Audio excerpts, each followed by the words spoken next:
My mother looked directly at me and said the words that would haunt me forever. Emily's family is our priority. You will always be secondary.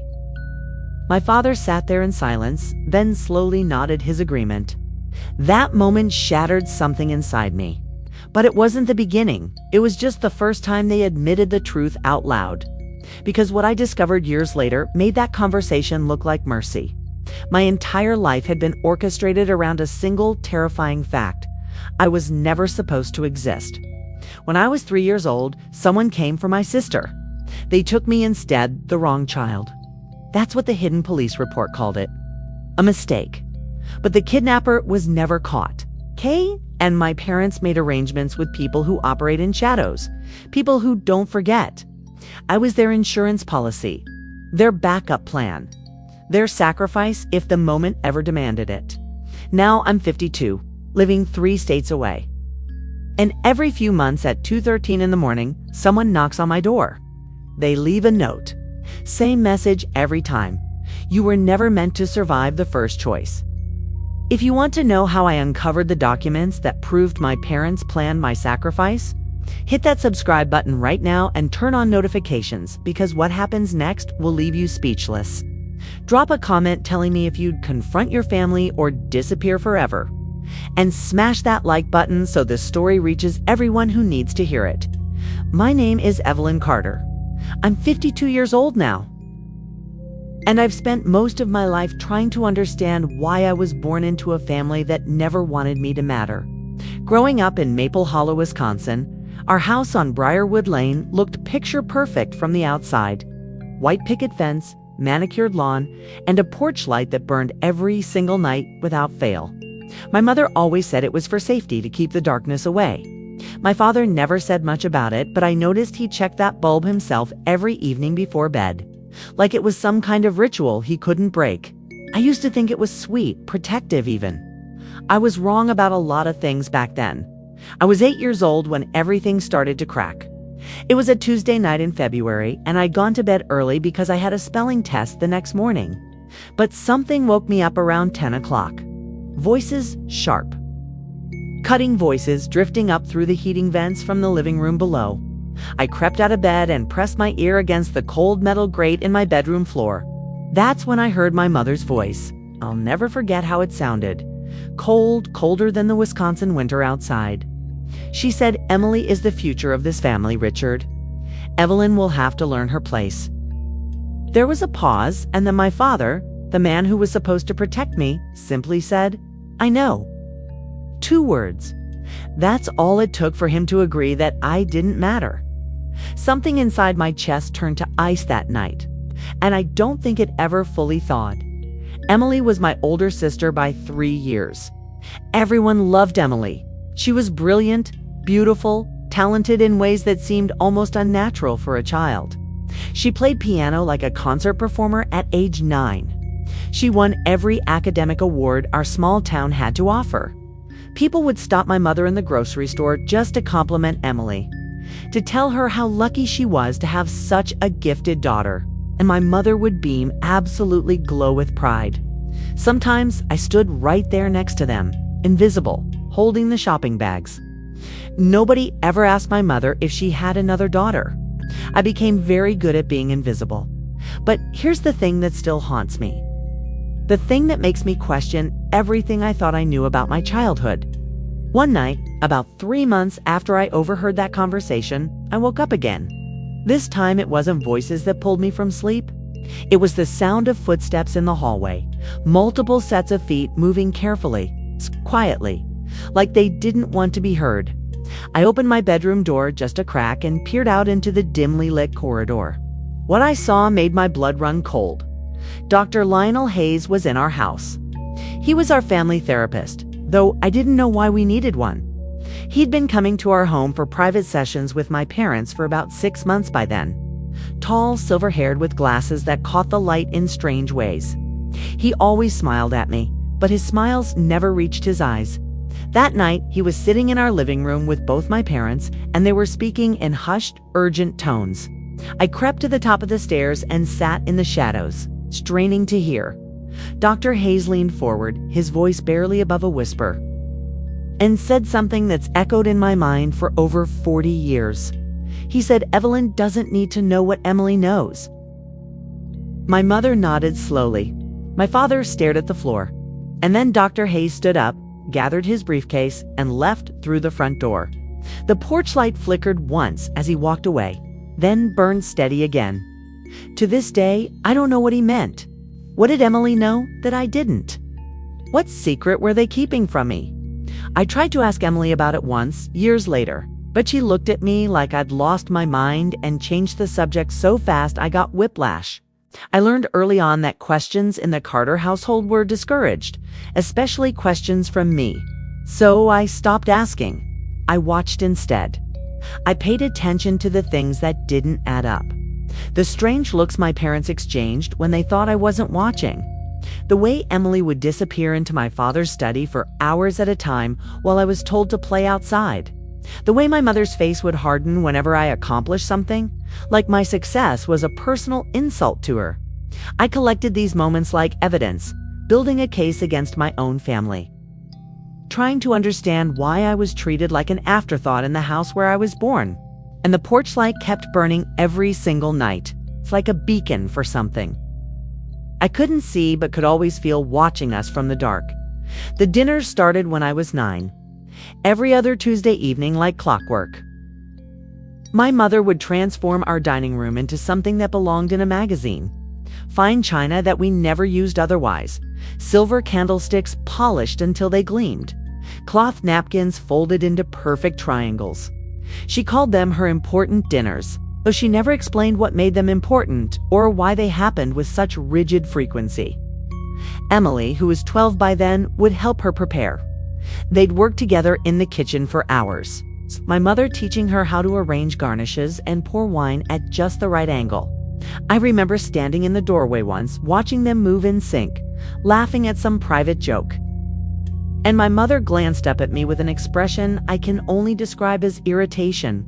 She told me to go to my room. She always told me to go to my room on dinner nights. I obeyed for months. I'd sit upstairs in my bedroom, listening to the muffled sounds of conversation and laughter drifting up through the floorboards.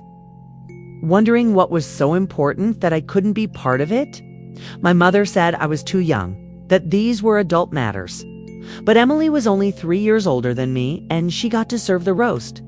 Got to stand there in her pretty dress and smile while the guests complimented my mother on raising such a refined young lady. The exclusion ate at me, hollowed me out from the inside. So one Tuesday evening in late October, I decided I wasn't going to hide in my room anymore. I was going to see for myself what was happening down there. I waited until I heard the doorbell ring, till I heard the guests being welcomed inside with my mother's practiced, gracious voice. Then I crept to the top of the stairs and slowly, carefully made my way down. I could see them through the spindles of the banister. My father sat at the head of the table, looking more serious than I'd ever seen him. My mother was directing Emily to pour water into crystal glasses. And the guests. I recognized some of them immediately. Sheriff Donna Briggs, a broad-shouldered woman with sharp eyes who'd been to our house before. Pastor Wells from our church, the man who gave sermons about family and duty and knowing your place in God's plan. And then there was a couple I'd never seen. A middle-aged man in an expensive suit and a woman with perfectly styled blonde hair who kept touching the pearls at her throat. I took one more step down, and the stair creaked. Every head at that table turned toward me in unison. The silence was immediate and absolute. My father's eyes found mine, and what I saw in them wasn't anger. It was something worse. Disappointment. He didn't say a word. He simply raised one hand and pointed toward the hallway, back toward the stairs, back toward my room. The message was clear. I didn't belong there. But before I turned to leave, I caught Pastor Wells forcing a smile onto his face. He said way too cheerfully, like he was trying to cover up the tension that had filled the room. Emily will make this family proud. She's ready. Ready for what? I wanted to scream. Ready for what? But I didn't. I turned and ran back up the stairs, my face burning with shame and confusion. I pressed my ear against my bedroom door for the next 2 hours, trying to catch fragments of their conversation. I heard my name once, just once. And then my mother's voice saying something about timing and patience. When the dinner finally ended and I heard the front door close behind the last guest, I waited. I counted to 100, then crept back to the top of the stairs. My parents were alone in the dining room clearing dishes. Emily had gone to bed. My father was speaking in a low, tense voice. He said if Evelyn starts asking questions again, we'll have to repeat the plan. My mother responded, but I couldn't make out her words. The plan? What plan? What had they done to me before that they were prepared to do again? I backed away from the stairs, my heart hammering so hard I thought it might break through my ribs. I started keeping a diary after that night. I wrote down everything I observed, every strange comment, every time I was excluded or dismissed. I documented the dinners, the guests, the way Emily seemed to be preparing for something that nobody would explain to me. I hid that diary in a shoebox under my bed beneath old-school papers and drawings. It was my evidence, my proof that I wasn't crazy. That something was deeply wrong in the Carter household. A week later, I came home from school and went straight to my room to add a new entry. I reached under my bed for the shoebox. The diary was gone. I tore my room apart, searching everywhere, panic rising in my throat. I checked every drawer, every corner, every possible hiding place. Nothing. When I finally went downstairs, my mother was sitting at the kitchen table with a cup of tea, perfectly calm. I asked her if she'd seen my diary. She looked at me with those cold eyes and said, "Evelyn, you must have misplaced it. You've always been so careless with your things." But as she reached for her purse on the counter, I saw it. Just the edge, just the corner of my diary's blue cover sticking out from inside her leather handbag. She saw me looking, our eyes met, and she smiled. I turned 16 in March, and by June, everything I thought I understood about my family shattered like glass. Emily had just graduated high school with honors that seemed almost ridiculous in their quantity. Valedictorian, of course. Full-ride scholarship to Northwestern University. The town of Maple Hollow threw her a celebration at the community center, and I swear half the county showed up. People I'd never even seen before came up to my parents, shaking their hands, telling them how proud they must be. My mother glowed like she'd won the lottery. My father stood tall, chest puffed out, accepting congratulations like he'd personally engineered Emily's success. I stood in the corner by the punch bowl, wearing a dress my mother had picked out for me. And not a single person asked me my name. I was just Emily Carter's little sister, the forgettable one. The one who didn't matter. Emily left for college on a humid Tuesday morning in August. I watched from my bedroom window as my parents loaded her car with boxes and suitcases. As my mother cried and hugged her, as my father slipped what looked like a thick envelope into Emily's hand. Money, probably, or instructions. With my family, it could have been anything.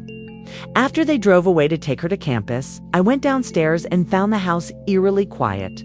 For the first time in my life, I was the only child left. I thought maybe things would change.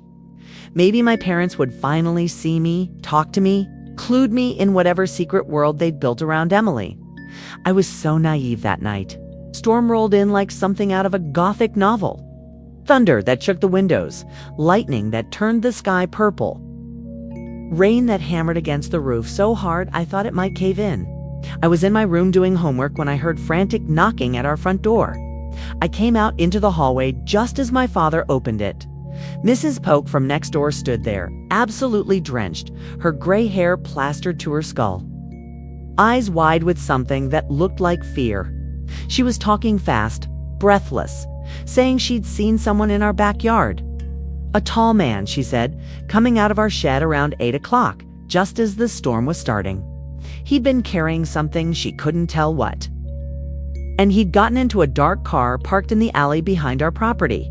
My father listened to her with a blank expression, then told her very calmly that she must have imagined it.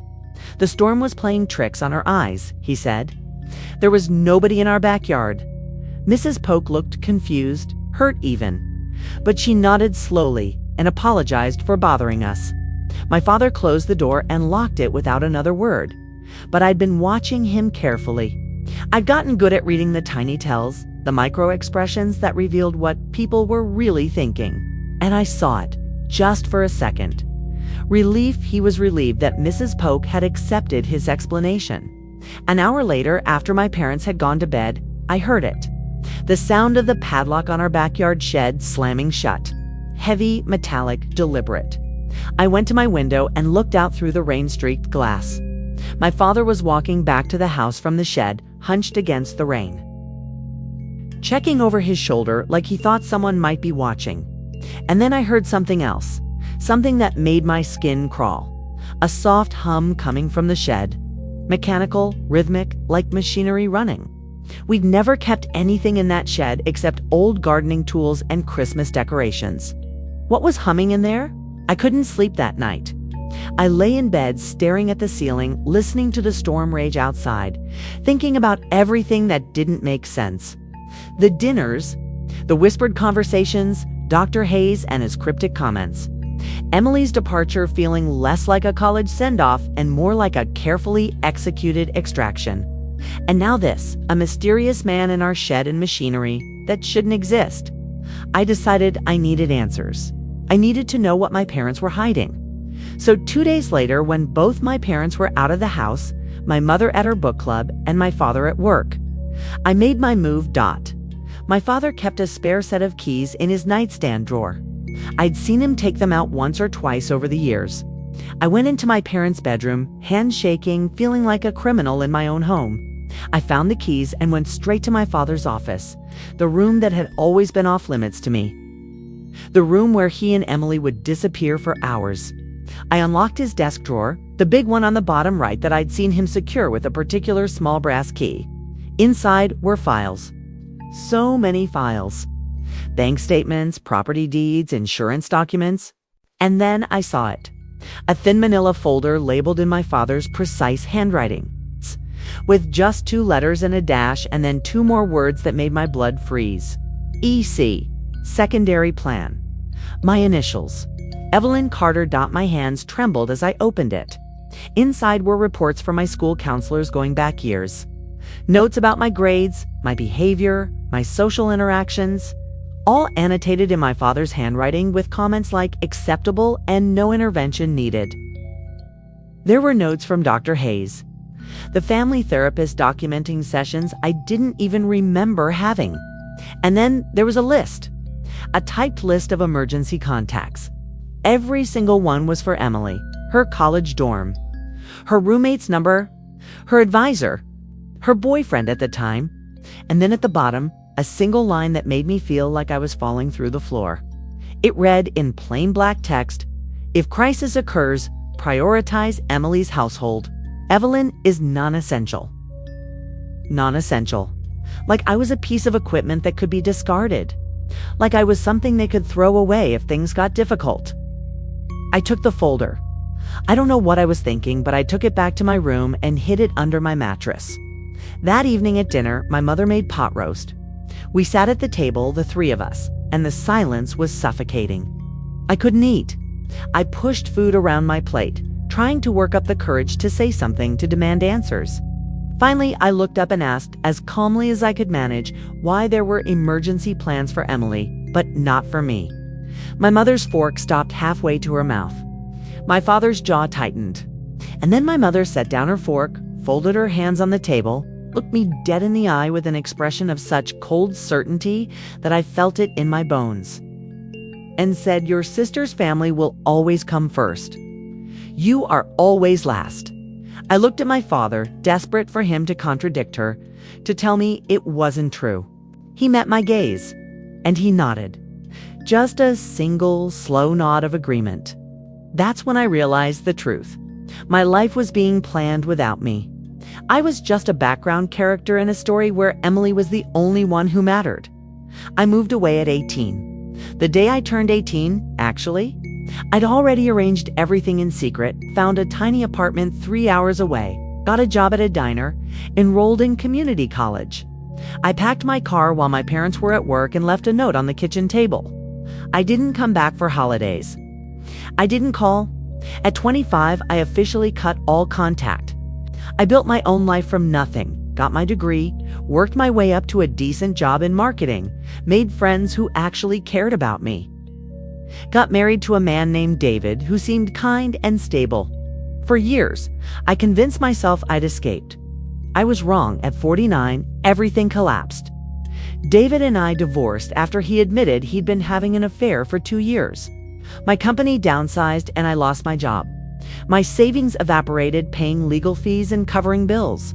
I had nowhere to go, so I did the one thing I swore I'd never do.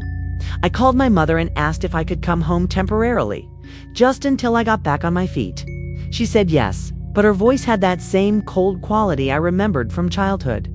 When I pulled up to the house on Briarwood Lane after all those years, my mother was standing on the porch. She gave me a stiff, brief hug that felt like a business transaction. My father didn't even bother pretending to smile. He just nodded at me and went back inside. Emily lived 2 streets over now.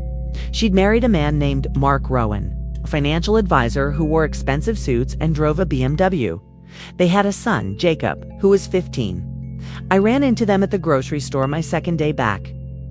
And Emily hugged me like we were long-lost friends, but her eyes were guarded. Mark shook my hand with a grip that was just a little too firm. And Jacob, that kid wouldn't even look at me. He stared at the floor the entire time, shifting his weight from foot to foot like he wanted to disappear. 3 weeks after I moved back home, everything changed again. It was almost midnight, and I was in the guest room that used to be my childhood bedroom, scrolling mindlessly through job listings on my laptop when I heard a soft knock at my door. I opened it to find Jacob standing there in the hallway, pale and sweating, his eyes darting toward the stairs like he was afraid someone would see him. He whispered, barely audible, "Aunt Eve, I found something in Mom's office. I wasn't supposed to."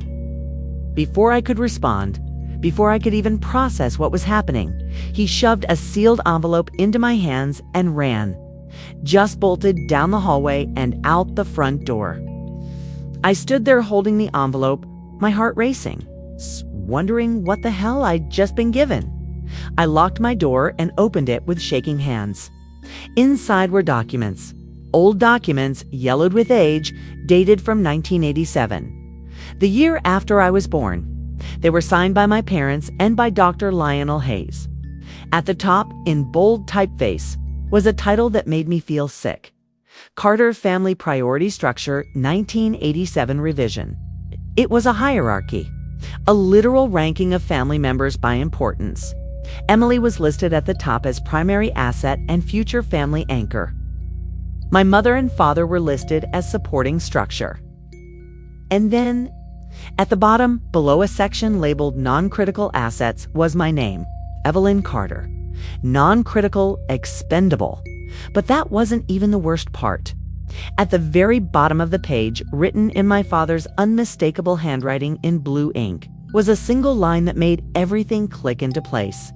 It read, "Protect Emily's bloodline at all costs." What did that even mean? Bloodline, at all costs. I read that line over and over until the words blurred together. And I realized I was holding evidence of something much darker than simple favoritism. I didn't sleep that night. I sat on my childhood bed with those documents spread out in front of me, reading them over and over until I'd memorized every word, every signature, every cold bureaucratic phrase that reduced my existence to a footnote in someone else's story. By the time the sun came up, I'd made a decision. I was done being quiet. I was done accepting half-truths and dismissals. I wanted answers, and I was going to get them, even if I had to burn every bridge in this family to do it. I found my mother in the kitchen at 7 in the morning, making coffee like it was any other day. She was wearing her bathrobe, her hair perfectly styled even at that hour. And when I walked in holding the documents, she didn't even look surprised. I slapped them down on the counter and said, "Explain this to me. Right now." She glanced at the papers, took a slow sip of her coffee, and then looked at me with those same cold eyes I'd known my entire life. She didn't deny anything. She didn't flinch. She didn't pretend to be shocked that I'd found them. Instead, she said completely calm, "You were never meant to carry the burden Emily carries." I felt rage bubbling up in my chest. I demanded to know what burden she was talking about. What could possibly justify treating me like I was disposable for my entire life? She just shook her head and said, "Some things are better left in the past, Evelyn." Then she picked up her coffee and walked out of the room like the conversation was over. But I wasn't done. If my mother wouldn't talk, I'd find someone who would. I drove straight to Aunt Judith's house on the other side of town. Aunt Judith was my mother's younger sister, the family wild card, the one who drank too much at holidays and said things she probably shouldn't. The one my mother always tried to keep at arm's length. If anyone knew the family secrets, it would be her. When she opened the door and saw me standing there, something flickered across her face. Recognition, maybe? Or fear? I told her I needed to talk about something important, about my childhood, about Emily. The color drained from her face instantly. She looked over my shoulder like she was checking to see if anyone had followed me, then pulled me inside and locked the door. We sat in her cluttered living room and I showed her the documents. Her hands trembled as she read them. When she finished, she set them down carefully and said, "I always wondered if you'd find out eventually." "Find out what?" I asked. She took a long breath, poured herself a glass of whiskey, even though it wasn't even 9 in the morning, and told me something that rewrote my entire understanding of my childhood. She said, "Evelyn, when you were 3 years old, you went missing for 4 hours." I stared at her. I had no memory of this. None. She continued, "Your parents were frantic. They called the police, organized a search party. Sheriff Briggs found you wandering near the woods at the edge of town, completely alone, dirty and crying." I felt my stomach drop. Why had nobody ever told me this? Aunt Judith's voice got quieter. "Your parents told everyone you'd just wandered off, that you were a curious child who'd gone exploring. But Sheriff Briggs told me something different. She said you kept repeating the same thing over and over. You kept saying he took Emily, not me." The room seemed to tilt. I asked what that meant. Aunt Judith looked at me with something like pity. "Emily had been home all day, Evelyn. She never left the house. Your mother had eyes on her the entire time. So why would you say someone took her?" The question hung in the air between us. Aunt Judith leaned forward. "Your parents were terrified after that day. Absolutely terrified. There was a man who used to come around when you and Emily were toddlers. A family friend, or that's what they called him. I only met him once or twice. Tall, dark hair, always wore nice suits. Your mother stopped inviting him over suddenly, wouldn't even mention his name anymore. After you went missing that day, I asked her if she thought he had anything to do with it. She told me to never bring him up again. Ever." I felt like I was putting together a puzzle with half the pieces missing. I asked Aunt Judith what she thought happened. She finished her whiskey and looked me straight in the eye. "Eve, your parents made a choice that night. Emily was the heir. You were the backup." "Backup for what?" I practically shouted. She shook her head. "I don't know exactly, but I know they treated you differently after that day. Like you were insurance. Like you were there in case something happened to Emily." The words hit me like a physical blow. My entire life, my entire identity reduced to a spare part. A backup plan in case the golden child didn't work out. I left Aunt Judith's house feeling like I was walking through a fog. Nothing made sense, but somehow everything made sense at the same time. I needed more information. I needed official answers. So I did something I never thought I'd do. I went to see Sheriff Donna Briggs. She was retired now, living in a small house near the lake, but she agreed to meet with me when I called. When I arrived at her house that afternoon, she was waiting on her porch, and the look on her face told me she'd been expecting this conversation for a long time. We sat in her living room and told her everything I'd learned. She listened without interrupting, and when I finished, she stood up and went to a closet in the hallway. She came back carrying a small cardboard box, dusty and worn. She set it on the coffee table between us and said, "I've kept this for 30 years. I always thought someone would come asking about it eventually." She opened the box carefully. Inside was a child's bracelet, small and silver with little flowers engraved on it. I recognized it immediately. It was mine. I'd had a bracelet just like that when I was little, and I'd always wondered what happened to it. Underneath the bracelet was a police report, yellowed with age, dated from when I was 3 years old. My parents' signatures were at the bottom. Sheriff Briggs pointed to a section of the report. It read, "Attempted abduction. Wrong child taken." My vision blurred. "Wrong child?" I looked up at her, unable to speak. She said Emily was the intended target, Evelyn, not you. Someone tried to take Emily that day, but they got you instead. When they realized their mistake, they let you go. That's why you were found wandering. That's why you kept saying he took Emily. Not me. You were trying to tell us what happened, but you were 3 years old and nobody understood. I felt like the ground was crumbling beneath me. Sheriff Briggs continued. Your parents were terrified the kidnapper would come back. That's when they brought in Dr. Hayes.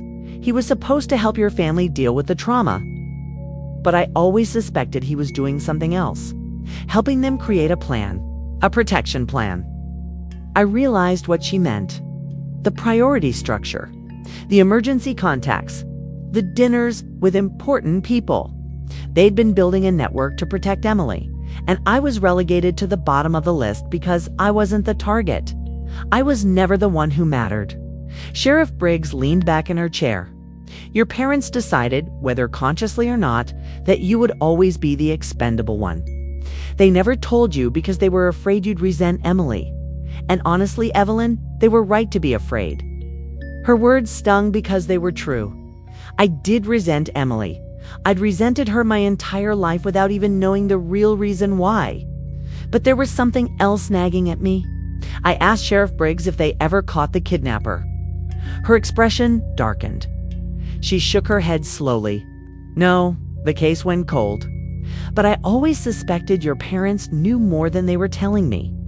I thought maybe there was a debt involved or some kind of agreement, something that made them too afraid to talk. She stood up and walked to a filing cabinet, pulled out an old manila folder, and handed it to me. This is my personal copy of the case file. There's one last note in there that always bothered me. I opened the folder with shaking hands and flipped through the pages until I found it. At the very end, written in faded ink, was a single line. Suspect likely known to the family. Known to the family. Someone they knew had tried to kidnap Emily. Someone who'd come back for me by mistake. Someone my parents were still protecting Emily from, even now, decades later. I closed the file and thanked Sheriff Briggs. She walked me to the door and put a hand on my shoulder. Be careful, Evelyn. If I'm right about your parents hiding something, there might be people who don't want you digging into this. I nodded, barely hearing her, my mind spinning with too many thoughts at once. I walked out to my car in a daze. The sun was setting, casting long shadows across the quiet street. I unlocked my car and was about to get in when I noticed something tucked under my windshield wiper. A piece of paper folded in half. I pulled it out and unfolded it with trembling hands. It was a note written in shaky, uneven handwriting that looked like it had been done by someone either very old or very frightened. The message was short, but it made my blood run cold. It read, "We never stopped watching Emily, and we never forgot you were the mistake." I spun around, scanning the street, looking for anyone watching me. But there was no one. Just empty sidewalks and closed curtains. Someone knew I was asking questions. Someone knew I was getting close to the truth. And whoever they were, they wanted me to know they were still out there. I couldn't stay away from the house on Briarwood Lane after finding that note. I know that sounds crazy, but I needed answers and I was done running from the truth. The note proved that whatever happened when I was 3 years old wasn't over. Someone was still watching. Someone still remembered. And my parents knew exactly who and why. So the next morning, I walked into that house and I told my mother and father that we were going to sit down and they were going to tell me everything. Or I was going to the police with every document, every file, every piece of evidence I'd collected. My mother's face went white. My father stood up from his chair like he was going to leave the room, but I blocked the doorway. I said, "You owe me the truth. After 52 years of treating me like I don't matter, you owe me at least that much." We sat in the living room, the same room where those mysterious dinners had happened decades ago, and the silence stretched out so long I thought they might never speak. But then something in my father's face cracked.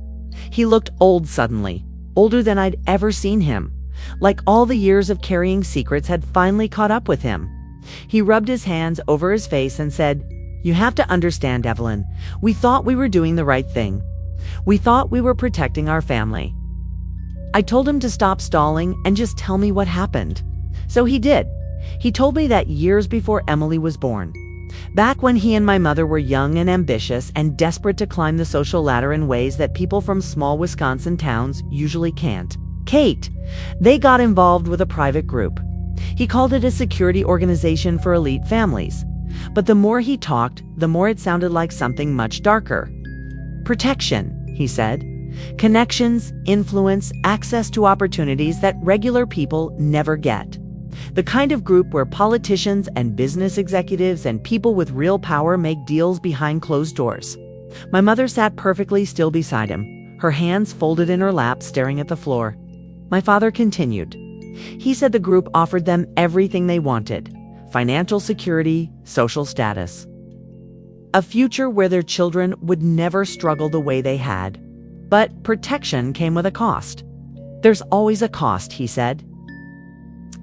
Their firstborn child, Emily, became part of an agreement the moment she was conceived. If harm ever came to members of the group, if there was ever a crisis or a threat or a need for loyalty to be proven, Emily's family would be saved first. Resources would be directed to her. Protection would be guaranteed. No exceptions.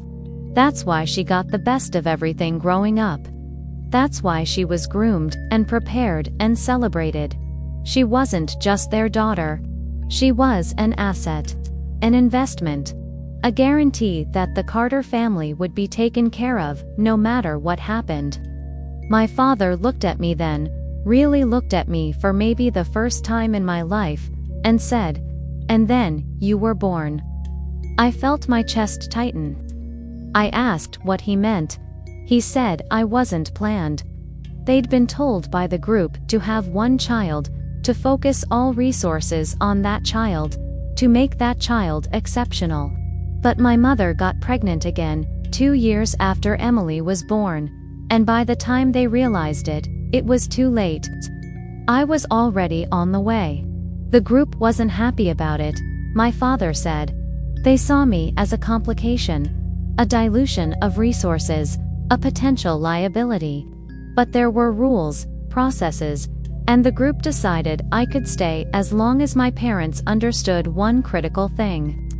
I wasn't part of the agreement. I wasn't protected. And if the group ever demanded proof of loyalty, if they ever needed a family to make a sacrifice to demonstrate their commitment, I would be the designated one. The words hung in the air like poison. Designated sacrifice. I could barely breathe. I asked him if he was telling me that my entire life, from the moment I was born, I'd been marked as expendable in case some shadowy organization decided they needed to hurt our family. He nodded slowly.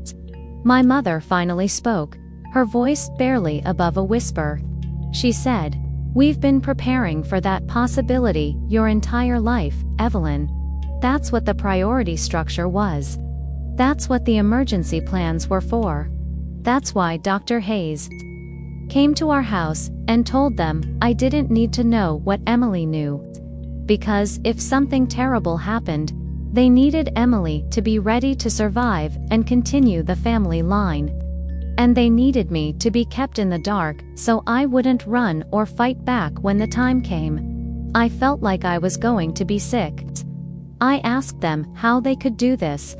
How they could look at me every day, feed me, clothe me, send me to school, and know the entire time that they'd agreed I could be sacrificed if necessary.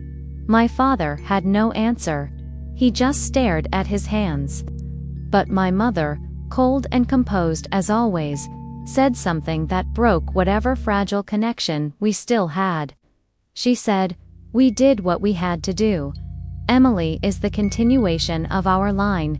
She was always meant to carry on the Carter name and legacy. You were a complication we managed as best we could. I asked her directly, looking her right in the eyes, if she ever loved me. The question seemed to catch her off guard. For just a moment, I saw something flicker across her face. Guilt, maybe. Or regret. Or just exhaustion from carrying this secret for so long. She whispered, "We did what we had to. Emily is the continuation of our line." It wasn't an answer. It was an evasion. It was the closest thing to an admission that no, she never loved me the way a mother should love a child. I was just an unfortunate variable in an equation she couldn't control. I turned to my father one last time, hoping he'd contradict her, hoping he'd tell me that at least he cared. But he said nothing. He never has. He's never been able to defend me, protect me, or even acknowledge that I deserved better. He just sat there in silence, and that silence told me everything I needed to know. I stood up from that couch, and I walked out of the living room. I went upstairs to the guest room, packed my single suitcase, grabbed my laptop, and the few possessions that mattered to me. I didn't say goodbye. I didn't leave a note. I just walked out the front door, got in my car, and drove away from Maple Hollow, Wisconsin, for what I knew would be the last time. I didn't look back at the house. I didn't check the rearview mirror to see if they were watching from the window. I just drove 3 states away, until I found a small town where nobody knew my name and nobody cared about my past. Now, at 52 years old, I live in a tiny apartment on the 3rd floor of an old building. I have a new job working remotely for a marketing firm that doesn't ask too many questions. I have a small circle of friends who actually care about me. I have therapy appointments twice a month where I'm slowly unpacking 5 decades of trauma. I have peace, or at least something close to it. I changed my name, legally. I'm not Evelyn Carter anymore. That person died the day I walked out of my parents' house. I rebuilt myself from nothing, and this time, I got to decide who I wanted to be. But here's the thing that keeps me up at night. Every so often, maybe once every few months, at exactly 2:13 in the morning, the exact time Sheriff Briggs found me wandering in the woods when I was 3 years old, someone knocks on my door. The first time it happened, I thought I was dreaming. The second time, I grabbed a knife from the kitchen and called the police. They came, searched the hallway, found nothing. No footprints, no security camera footage, nothing. The third time it happened, I didn't bother calling anyone. I knew they wouldn't find anything. Because whoever is doing this is connected to the group my parents made a deal with. The group that still considers me unfinished business. When the knocking happens, I wait. I count to 30. Then I open the door slowly, my heart pounding so hard I can hear it in my ears. And every single time, no one is there. Just an empty hallway lit by flickering fluorescent lights. But there's always a piece of paper on the floor, folded neatly, placed directly in front of my door. I pick it up with shaking hands and unfold it. And every single time, it's the same sentence, written in that same shaky handwriting from the note on my windshield. It says, "You were never meant to survive the first choice." I don't know what the first choice was. I don't know if it was the day I was taken instead of Emily, or the day my parents agreed to the terms of their deal with the group, or some other moment I'm not even aware of. But I know what the message means. It means they're still watching. It means they haven't forgotten about me. It means that somewhere out there, someone believes I'm a loose end that needs to be tied up. And maybe they're right. Maybe I was never supposed to make it this far. Maybe I was supposed to disappear quietly, to accept my role as the expendable one, to fade away without asking questions or demanding answers. But here I am, still alive, still asking questions, still refusing to be erased. I keep every note they leave. I have 43 of them now, stored in a box under my bed, dated and documented. Evidence of what? I'm not sure. But if something happens to me, if I disappear or turn up dead in some suspicious accident, at least someone will know it wasn't random. At least someone will know there were people who wanted me gone. I've left instructions with my lawyer. I've made recordings. I've written everything down. They tried to make me insignificant my entire life, but I won't let them erase me completely. Sometimes, late at night, when I can't sleep and I'm sitting by my window watching the empty street below, I think about Emily. I wonder if she knows. I wonder if she spent her whole life aware of the agreement our parents made, or if she's as much a victim as I am, just in a different way. I wonder if she ever thinks about me, her little sister who disappeared from her life and never came back. Part of me wants to warn her. Part of me wants to tell her that she's still part of this, that the group hasn't forgotten about the Carter family, that whatever protection she thinks she has might be temporary. But I don't, because warning her would mean opening a door I've spent years trying to close.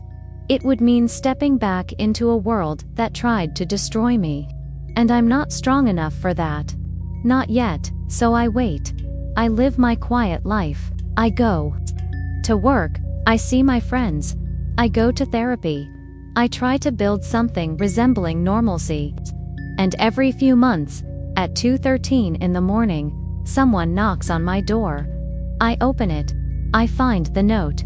I add it to the box, and I survive another day, because that's what I do. I survive. I was never meant to, but I do it anyway. And maybe that's my real purpose, the one I chose for myself instead of the one they chose for me. I'm the mistake that refused to disappear. I'm the backup plan that wrote her own story. I'm the daughter who was always last, but who's still here, still breathing, still fighting to matter in a world that told her she never would. And I'm not done yet.